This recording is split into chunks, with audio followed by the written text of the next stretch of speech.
Consistency is the most powerful thing and the most difficult thing to attain.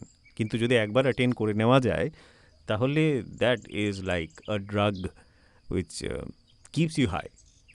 এটা নয় যে consistent থাকতে মজা লাগে, বাট কনসিস্টেন্ট থাকার যে লাভগুলো সেগুলো এতই বেশি যে ইটস লাইক এ ড্রাগ। তো যাই হোক, আমি অন্য কিছু নিয়ে কথা বলবো, কনসিস্টেন্সি নিয়ে কথা বলবো না আজকে। ওটা নিয়ে কথা বলবো সেদিন যেদিন আমি নিজেকে কনসিস্টেন্ট বলার সাহস করতে পারবো।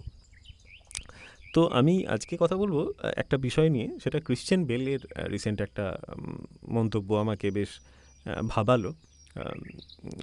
কি মন্তব্য এক্স্যাক্টলি আমি কোট করছি না, প্যারাফ্রেজ করছি। It was Christian Bale, if you don't know, I hope you know, but if you don't know that's also fine. এই তুমি ক্রিশ্চিয়ান বেলকে চেনো না? এই ধরনের কর্মকাণ্ড আমিও করেছি, এই প্রশ্নগুলো আমিও করেছি, এরকম বোকা বোকা প্রশ্ন, কিন্তু এগুলো খুবই খারাপ, করো না কাউকে। Okay, I am sorry to everybody যাকে আমি বলেছি যে গেম অফ থ্রোনস দেখোনি, কী করেছো তুমি, ফ্রেন্ডস দেখোনি, সরি। ওকে, টপিকে ফিরি। তো ক্রিশ্চিয়ান বেল একজন অভিনেতা, মূলত ইংরেজি সিনেমা করেছেন, এবং উনি ব্রিটিশ জন্মসূত্রে। এই যে মাছিটি আবার বেরিয়ে গেল, মাছি কিন্তু অ্যাকচুয়ালি আমার মাইকের সামনে বেরোয় না, এই যে ভয়েস ইফেক্ট মানে সাউন্ড ব্যাকগ্রাউন্ড যে সাউন্ডটা আমি ইউজ করি ট্র্যাকটা, সেটাতে যাচ্ছে। তো আমি মশা মাছির মাঝে মাইক নিয়ে বসিনি। তো ক্রিশ্চিয়ান বেল ব্যাটম্যান, তারপর প্রেস্টিজ বলে একটা খুব সুন্দর সিনেমা করেছেন। এছাড়া recently he is doing the Bride বলে একটা সিনেমা, যেটার I think he was promoting, and which is loosely based on Frankenstein বা কিছু ওই ধরনের। তো যাই হোক, তো Christian Bale is a very dynamic actor. Because মানে ডাইনামিক আমি কেন বলছি, যে he is someone who changes his body. যেমন আমরা আমির খানকে বলি না, যে আমির খান নিজেকে একদম মানে দাঙ্গালে একরকম করে নিচ্ছে, তারপর হি চেঞ্জেস, রাইট? তো সেই রকমভাবে ক্রিশ্চিয়ান বেল ইজ দি মানে এই এই এই এই পার্টিকুলার টাইপ অফ অ্যাক্টিংয়ের একদম মানে পরাকাষ্ঠা, যেটাকে বলে। দি মেকানিক বলে একটা সিনেমার জন্য আই থিঙ্ক হি ইজ 4 বলছি 6'2", আই থিঙ্ক 6 ফিট তো বটেই। তো হি ওয়াজ ওয়েইং আই থিঙ্ক 48 কেজি কি 52 কেজি, তার থেকেও কম বোধ হয়। মানে হঠাৎ মানে ওটা ওই ক্যারেক্টারটার জন্য রোগা, আবার একটা ক্যারেক্টারের জন্য ওভারওয়েট, আবার একটা ক্যারেক্টারের জন্য ফিট, লিন, এভরিথিং। মানে he does abuse his body a lot, যদি সত্যি করে বলতে হয়। তো he is someone like that. তো আমাদের কি মনে হয়, মানে যারা মানে ক্রিশ্চিয়ান বেলকে পছন্দ করি, তাদের কি মনে হয়, হয়তো তোমারও মনে হয়, অনেকেরই মনে হয় যে he is such an interesting person, someone with so much focus, someone with so much dedication, has to be very interesting. But Christian Bale very interestingly recently answered to a question that when a fan meets me, they mostly get disappointed. কারণ তাদের মনে হয় যে মানে আমি Batman, বা আমি অমুক সিনেমাতে জাদুকর, বা আমি মানে মেকানিক সিনেমাতে ওই যে ওয়েট লুজ করেছি, বা যাই হোক। তো they expect me to be as interesting as my characters, but I'm not. I'm a very boring person. I'm not an interesting person. তো ঠিক এক্স্যাক্টলি এই কথাটাই আমি বলতে চাই তোমাকে। আমি যেহেতু একটা ফিল্ডে কাজ করি যেখানে আমি ভয়েস অ্যাক্টিং করি, এবং আমি যাই হোক মানে লটারি হয়েছিল কোনো একটা সময় সমাজে, পরিবেশের মধ্যে এবং প্রকৃতির মধ্যে। প্রকৃতি আমাকে সেই লটারিতে জিতিয়ে সেই সমস্ত মানুষের সাথে মোটামুটি দেখা সাক্ষাৎ গল্প বসার সুযোগ করে দিয়েছে, যে যাদেরকে আমি আইডল বলে মনে করেছি, যাদেরকে আমি অবাক হয়ে শুনেছি, যাদের কাজ। তো but let's not take names, okay, প্রত্যেকেই, যাদেরকে আমি বেসিক্যালি মানে ভাবতেই পারিনি যে এদের আমি কোনোদিনও দেখতে পাবো এদেরকে সামনে থেকে। তো they know me by my name, and that should not be an achievement, but it makes you feel good যে you have reached that far. At least they know me. So I'm someone, I think that makes me a good enough actor, I think. Kintu meeting your idols can be sometimes মানে মানে কী বলবো, এতটাই reality check দেয় এই জিনিসটা, যে you get আন্ডারওয়েলড। আমি প্রথমবার আমার আইডল বলতে যদি কাউকে মনে করেছি জীবনে, মানে আইডলই বলা যায়, বাট বা সামওয়ান যাকে তুমি ফলো করতে চাও, যার কাজকর্ম, it was Sandeep Maheshwari actually, and I did not meet him, but he was doing an India tour back in I think 2013 or 14, I don't remember exactly. I was in college back then. তো আমি আমার বন্ধু আলী আর নীলাঞ্জন তিনজন মিলে আমরা কলকাতাতে, ওর একটা session ছিল দ্য ল অফ কর্মা বলে, তো সেটা অ্যাটেন্ড করতে গিয়েছিলাম। সেটা হয়েছিল কলকাতার কলা মন্দিরে। তো এর আগে অবধি সন্দীপ মাহেশ্বরীর ভিডিও তখন আমি ইউটিউবে প্রচুর দেখছি, মেডিটেশন নিয়ে, ইনার পিস নিয়ে, মাইন্ডফুলনেস নিয়ে ভিডিও দেখছি। মোটিভেশনাল ভিডিও আমি প্রথমে দেখতে শুরু করেছিলাম ওনার, কিন্তু I somehow I was more inclined towards those videos, those concepts, কারণ আমি মাইন্ডফুলনেস কী জিনিস সেটা জানছিলাম, মেডিটেশন কী জিনিস সেটা জানছিলাম ওনার কাছ থেকে। তো that was something that I took from him, and I was so engulfed. মানে আমার life could have been back then could have been separated into two, before Sandeep Maheshwari, after Sandeep Maheshwari. So I was so much obsessed with his thoughts.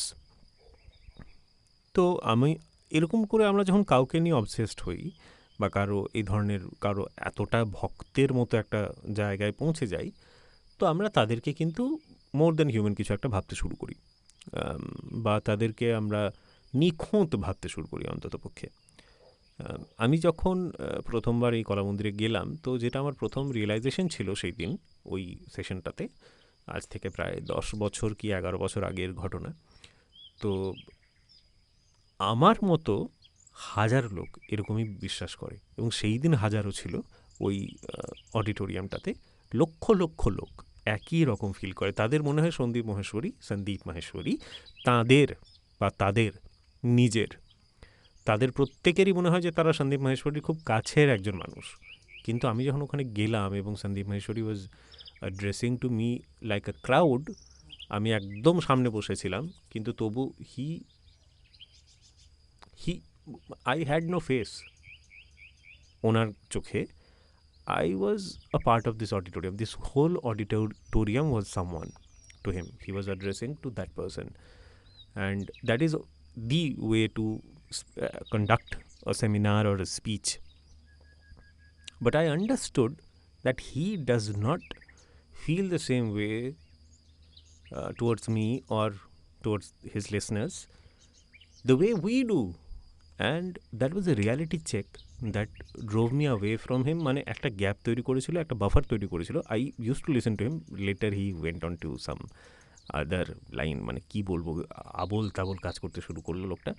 তো I just মানে unsubscribed to his school. কিন্তু আমার এই জ্ঞানটা খুব early হয়ে গিয়েছিল। Letter on when I met when I met my idols from voice acting, I understood that these are normal people, normal, just basically একদমই খুঁতে ভর্তি মানুষ। এবং আমি কোনো একজন পার্টিকুলার মানুষের কথা বলছি না, প্রত্যেকের ব্যাপারে বলছি, যে প্রত্যেকে আমার মতোই খুঁতে ভর্তি একটা করে মানুষ। এবং এই যে ওনার মতো আমাকে হতে হবে, বা হি ইজ বা শি ইজ ডিভাইন, এই চিন্তাভাবনাটা আমাদেরকে একটা নিজেদেরকে ছোট করা অ্যাকচুয়ালি, মানে ছোটো অ্যাজ ইন ওই টাইপের নেই যে নিজেকে ছোটো, ইগো ছোটো হচ্ছে সেটার কথা বলছি না। আমি বলতে চাইছি যে আমাদের ব্যক্তিত্বকে ছোটো, যে আমাদের থেকে ওরা বেশি ইম্পর্টেন্ট, আমাদের থেকে ওরা বেশি খাস, কিন্তু সেটা নয়। ওকে, we are equally important, we take equal space, we take equal responsibility for the people and the earth, world, environment, everything around us. And so যখন আমরা ওদেরকে, মানে ওই ম্যাজিকটা যেদিন কেটে যাবে না, যে আমি let me just say Mr. Mir Afzar Ali, I call him Ustad. So when I talked to him, first time when I saw him, I could not tell him that I'm here to record. He did not know that I am Enamul, he knew that someone called Enamul is coming to the studio. কিন্তু মানে আমি সেই এনামুল, সে আমার মুখের সাথে ওনার কোনো পরিচিতি ছিল না। সো হি পাস্ট, মানে আমার আমার চোখের সামনে দিয়ে উনি পেরিয়ে গেলেন, আমার দিকে তাকালেন, and I just could not, I was stunt, I was just quiet. কিছুক্ষণ পরই he knew, came to know that the guy that is waiting outside is Enamul. তো উনি আমাকে ডেকে পাঠালেন এবং তারপর উনি মানে খুবই ডিসঅ্যাপয়েন্টেডলি আমাকে বললেন যে তুমি একটা বাস ধরতে চাইছো, তো বাসটা যদি সামনে দিয়ে চলে যাচ্ছে, ইফ ইউ ডোন্ট, মানে তুমি তো হাতটা না বাড়াও, না জানাও যে তুমি বাসে চাপবে, তো বাসটা দাঁড়াবে কেন তোমার জন্য? তো it was a funny conversation and we have a very good relationship after that. কিন্তু আমি ওনাকে ওই ক্যামেরার ওই পারফেকশনের বাইরে ইমপারফেক্ট একটা মানুষ হতে দেখেছি, and he is a beautiful person just like I অ্যাম।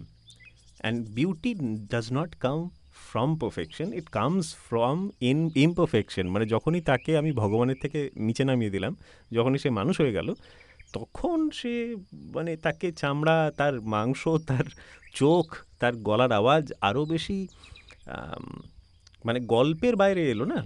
লোকটা এতদিন পর্যন্ত গল্পের চরিত্র, গল্পের কথক হিসেবে ছিল আমার কাছে, কিন্তু এরপর জিনিসটা আরও সুন্দর হলো।